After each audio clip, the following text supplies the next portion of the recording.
দর্শক, আপনারা জানেন যে গত ২১ জুলাই সোমবার বাংলাদেশ বিমান বাহিনীর একটি প্রশিক্ষণ বিমান রাজধানীর উত্তরার মাইলস্টোন স্কুল অ্যান্ড কলেজের একটি ভবনে বিধ্বস্ত হয়।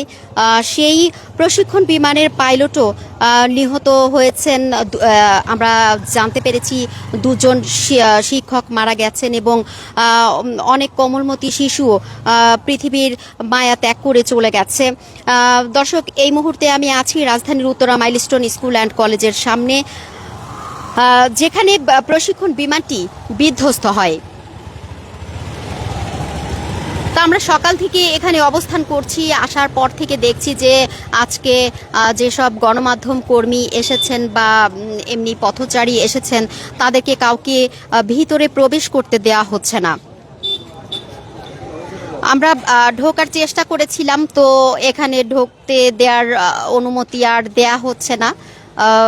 সম্ভবত চেষ্টা চালিয়ে যাচ্ছি, যদি ঢুকতে দেয়া হয় তাহলে ভেতরকার পরিবেশটা আপনাদেরকে আমরা দেখানোর চেষ্টা করব। এখানে অনেক জনতা অবস্থান করছেন, দেখছেন যারা আশেপাশে আছে বা অনেক দূর থেকে অনেকে এসেছেন। ভেতরে আসলে কি হয়েছিল সেদিন, বিমানটি বিধ্বস্ত হওয়ার পর ভবনটি কিভাবে ভেঙেছে, কিভাবে পুড়ে গেছে, সেটি দেখার জন্য অনেকেই কিন্তু আগ্রহর জায়গা থেকে তারা এসেছেন।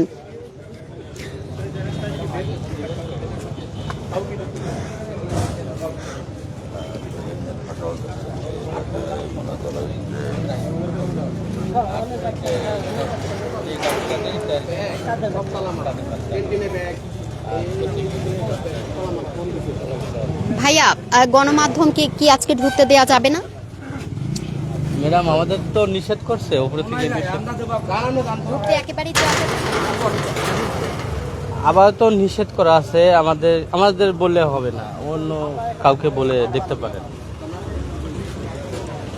আপনি কি এখানকার বাসিন্দা? না না, কোথা থেকে এসেছেন? আমি আসছি পুরো 10 নম্বর থেকে।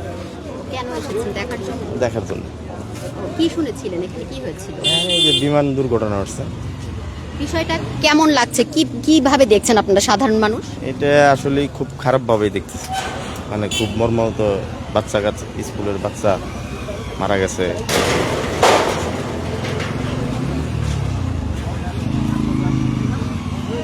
আপনারা কেন এসেছেন?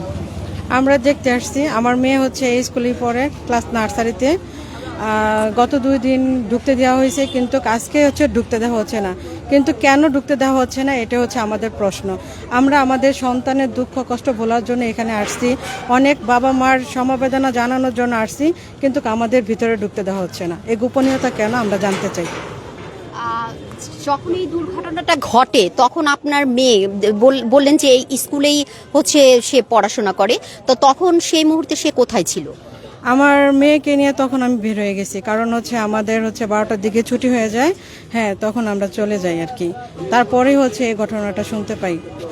এরকম একটা মর্মান্তিক ঘটনা ঘটলো আপনার মেয়ের সাথে, যারা পড়াশোনা করে নিশ্চয়ই তারা এটার সাথে হয়েছে। তো বিষয়টি কিভাবে দেখছেন আপনি একজন মা হয়ে?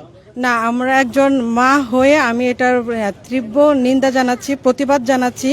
কারণ হচ্ছে এই ঘটনাটা তাদের যদি কোনো হাত না থাকে, তাহলে তারা কেন এই লুকোচুরির ব্যবস্থাটা নেওয়া হচ্ছে, আর কেন হচ্ছে সঠিক মানে লাশের সংখ্যাটা আমাদের জানাচ্ছে না কেন? কারণ আমি তো জানি আমার সন্তানকে আমি সকালবেলা রেডি করে হচ্ছে স্কুলে পাঠাইছি, তাহলে কেন আমি পরবর্তীতে আমার সন্তানটাকে পাবো না?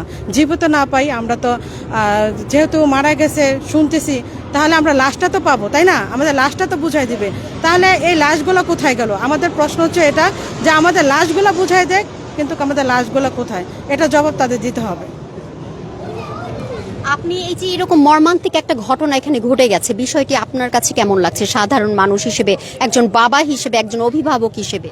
অত্যন্ত বেদনাদায়ক, অত্যন্ত মর্মান্তিক, যা সহ্য করা খুবই কষ্টকর। আমার সন্তানটা হয়তোবা ঠিকভাবে ফিরেছে, কিন্তু যাদের সন্তান ফেরে নাই বা যাদের সন্তান এখনো পর্যন্ত পায় নাই, তাদের যে কি জ্বালা, যাদের হারিয়েছে বা যারা না পাইছে তারাই এটাই বুঝবে। কিন্তু যারা পেয়েছে এরা হয়তো অতটা অনুধাবন করবে না। কিন্তু অত্যন্ত মর্মান্তিক, যা বেদনাদায়ক, যা সহ্য করা খুবই কঠিন।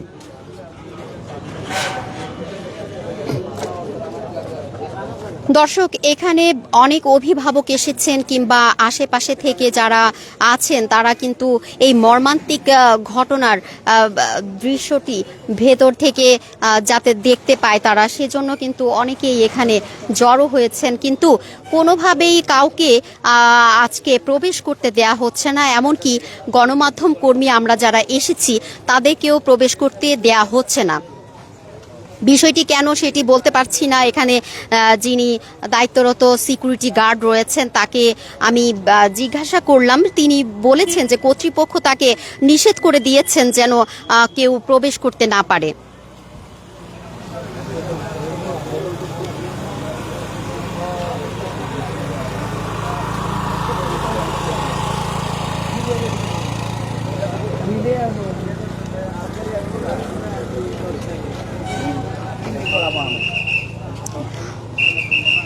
দর্শক, উত্তরার মাইলস্টোন স্কুল অ্যান্ড কলেজের এখানে সর্বশেষ সংবাদ আমার কাছে যতটুকু ছিল আমি ততটুকু আপনাদেরকে দেওয়ার চেষ্টা করেছি। আপনারা বাংলা নিউজ 24-এর ফেসবুক পেজের সাথেই থাকুন। এতক্ষণ আমি তুলনা আফরিন আপনাদের সাথে সরাসরি যুক্ত ছিলাম। পরবর্তীতে এখানে আবারও কি হয়, সারাদিন আমি এখানে অবস্থান করব, এর পরবর্তীতে কি হয় আপনাদেরকে জানিয়ে দিব। আপনারা ততক্ষণ আমাদের সাথেই থাকুন।